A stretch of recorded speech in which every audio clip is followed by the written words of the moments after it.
మలయాళ megastar Mohan లాల్ది భిన్నమైన వ్యక్తిత్వం. చాలా మంది స్టార్లు తమ వారసుల్ని సినీ రంగంలోకి తీసుకొచ్చి వారికి విపరీతమైన పుషింగ్ ఇస్తుంటారు.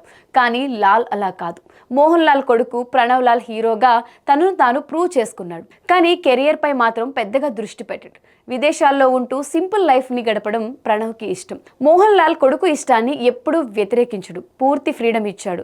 కూతురు విషయంలో కూడా ఈ స్టార్ హీరో అలాగే ఉన్నాడు. మోహన్ లాల్ కూతురు గురించి పెద్దగా జనాలకు తెలియదు. 1991 మార్చ్ 27న పుట్టింది విస్మయ. విస్మయ రైటర్, కవితలు రాస్తూ ఉంటుంది. 2021 లవర్స్ డే రోజున తన కవిత్వ పుస్తకం గ్రెయిన్స్ ఆఫ్ స్టార్ డస్ట్ ని రిలీజ్ చేసింది. విస్మయ పెయింటింగ్ కూడా బాగా వేస్తుంది. చిత్రకారిణిగా కూడా రాణిస్తుంది. మోహన్ లాల్ డైరెక్ట్ చేసిన ఒకే ఒక చిత్రం బారోజ్ 2024 క్రిస్మస్ కానుకగా రిలీజ్ అయింది.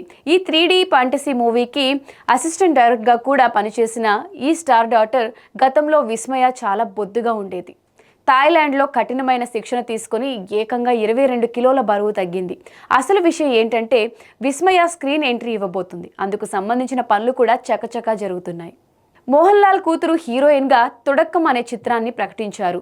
జుడే యాంటోనీ జోసెఫ్ ఈ చిత్రాన్ని డైరెక్ట్ చేస్తున్నాడు. యాంటోనీ కొడుకే ఇందులో హీరోగా నటిస్తున్నాడు. అతని పేరు ఆశిష్ జో యాంటోనీ. అయితే తన కూతురు స్క్రీన్ ఎంట్రీ ఇస్తున్న సందర్భంగా మోహన్ లాల్ మాట్లాడిన మాటలు అందరినీ ఆశ్చర్యపరిచాయి. మోహన్ లాల్ ఎప్పుడూ నటుడు కావాలని అనుకోలేదట. కేవలం విధి మూలంగానే నటుడిని అయ్యానని చెప్పుకొచ్చారు.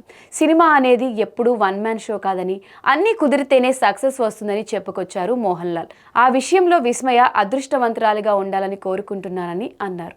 కానీ నటన మాత్రం అనుకున్నంత సులభం కాదని కూతుర్ని హెచ్చరించారు కూడా ఈ మలయాళ స్టార్. మరి స్టార్ డాటర్ హీరోయిన్గా సక్సెస్ అవుతుందో లేదో కాలమే నిర్ణయించాలి.